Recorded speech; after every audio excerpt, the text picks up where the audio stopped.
20वें अध्याय में सुखदेव गोस्वामी कहते हैं कि बलि महाराज अपने गुरु महाराज की बात को बड़ी शांति से सुन रहे थे और सुन करके एक क्षण चुप रहे। बलिरेवं गृहपति कुलाचार्येण भाषित तूष्णीम भूत्वा क्षणम राजन उवाचा वहितो गुरुम।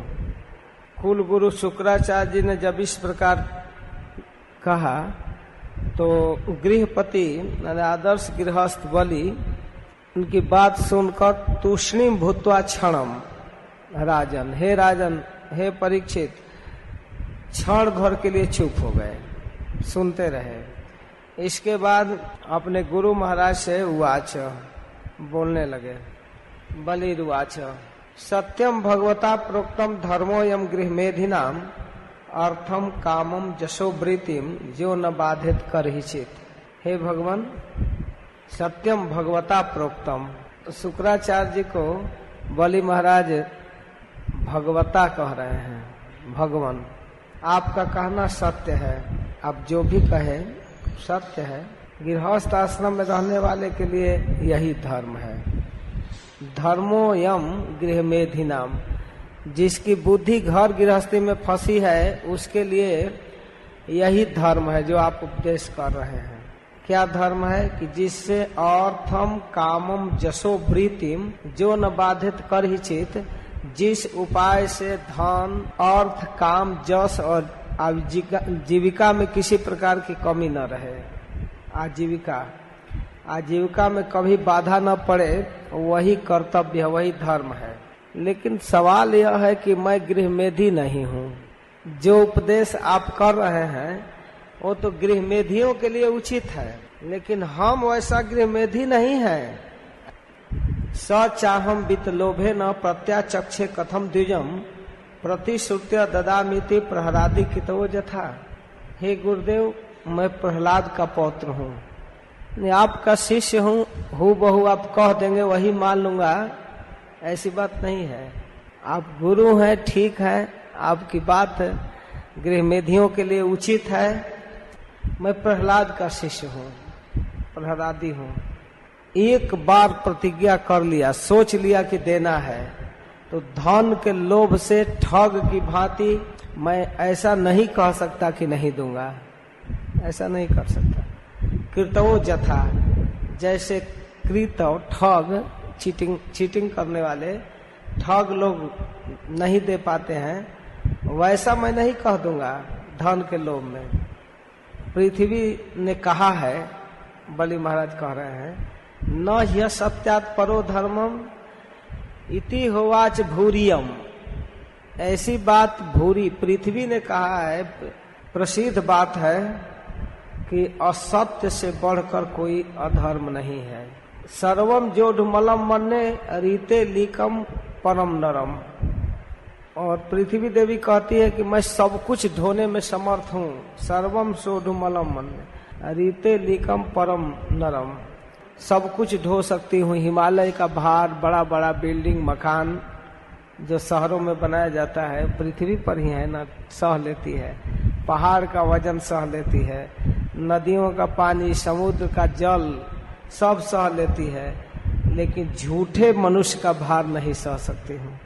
तो हे गुरुदेव, आप बार बार कह रहे हैं कि तू झूठ बोल रहा है, झूठ बोलेगा तो नरक चला जाएगा।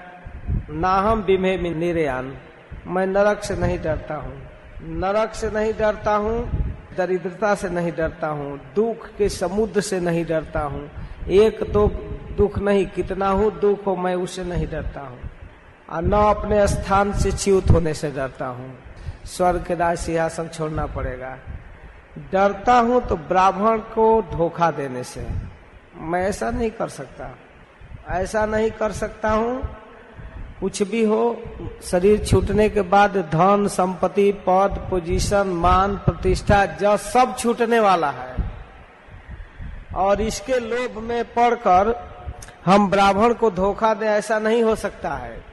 धन संपत्ति की बात कर रहे हैं गुरुदेव, कुछ नहीं है, इसका कोई वैल्यू नहीं है। दूसरों के उपकार के लिए, दूसरों की सहायता के लिए शरीर तक को भी दिया जाता है, ऐसा इतिहास में प्रमाण है, उदाहरण है।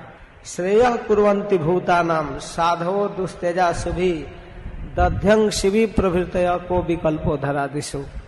श्रेयः कुर्वन्ति भूतानां, दूसरे जीवों के कल्याण करने के लिए प्राण तक की बलि दी जाती है। साधवो दुस्तेजा शुभि, साधु पुरुष दुस्त्यज अशुभि प्राण को छोड़ देते हैं दूसरे के लिए।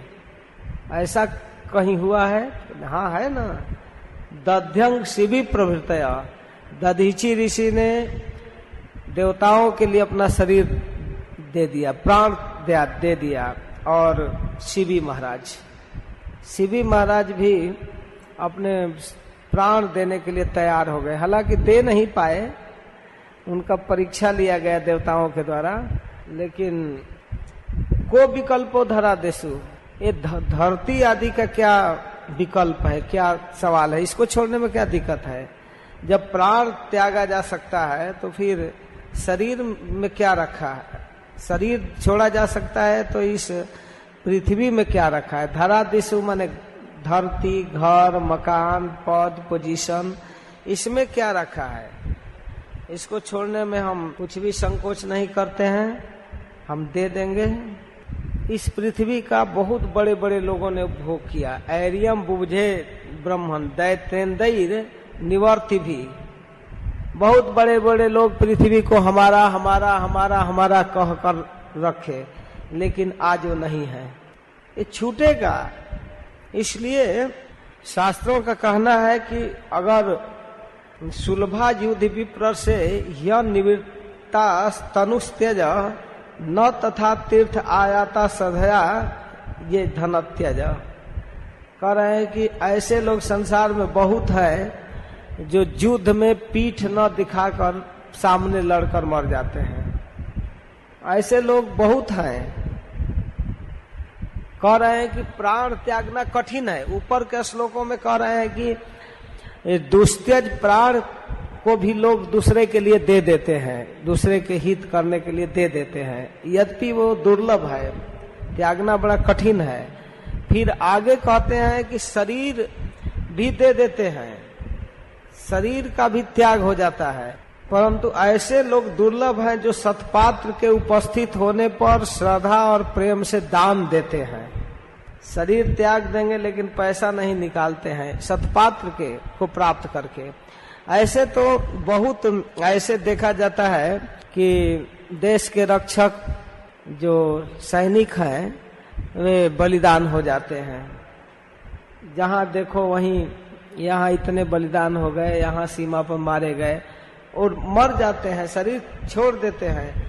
ये भी सरल है, लेकिन उचित पात्र के उपस्थित होने पर धन का त्याग करें, यह बहुत मुश्किल है। न तथा तीर्थ आयाते श्रद्धया ये धन त्यजत। श्रद्धा पूर्वक, जबरदस्ती नहीं, प्रेम से धन का दान करना ये कठिन है। और आप बार बार कह रहे हैं कि नरक चले जाओगे, नरक चले जाओगे, तो हे गुरुदेव एक महत्वपूर्ण बात सुन लीजिए हमारा विचार। बलि महाराज अपना विचार दे रहे हैं कि मनस्विनः कारुणिकस्य शोभनम यदर्थ कामो पनयेन दुर्गति कुतः पुनर्ब्रह्म विदाम भवादृशाम ततो बटोरस्य ददामि वांछितम। हे गुरुदेव, उदार और करुणाशील पुरुष किसी याचक की कामना पूर्ति में यह भी नहीं विचार करता कि सतपात्र है कि कुपात्र है।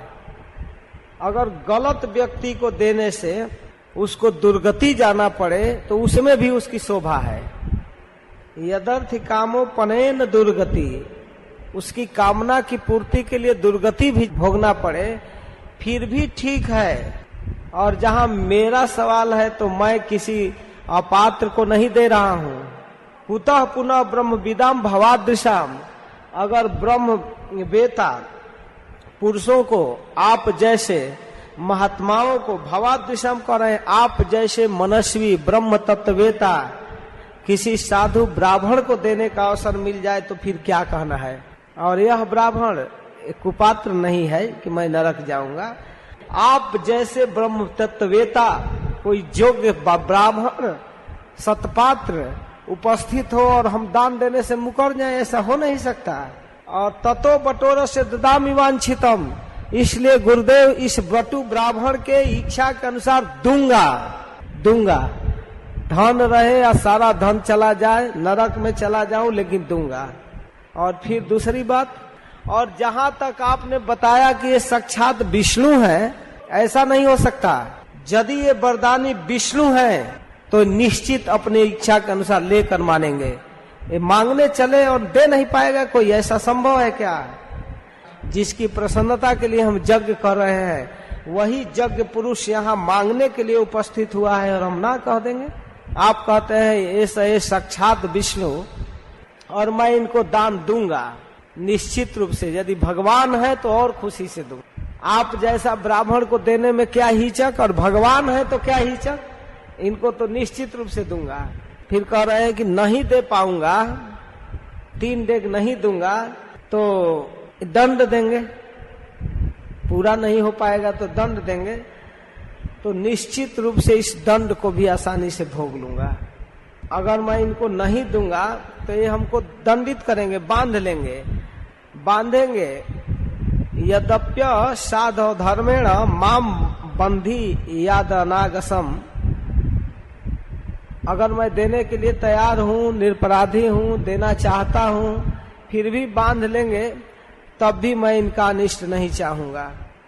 तथापि नम न हिंसी से भीतम ब्रह्म तनुम रिपुम, ये भगवान साक्षात भगवान होकर भी इन्होंने ब्राह्मण का शरीर धारण किया है।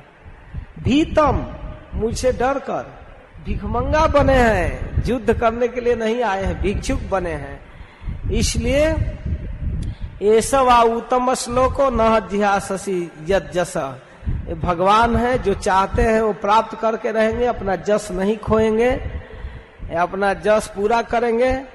और यदि भगवान नहीं होंगे और कपट पूर्वक कुछ मेरे साथ करना चाहेंगे देवताओं के काम बनाने के लिए, तो हत्वा मैनाम हरे युद्धे सहिता निहतो मया, तो मेरे बाणों के चोट से सदा के लिए रणभूमि में सो जाएंगे।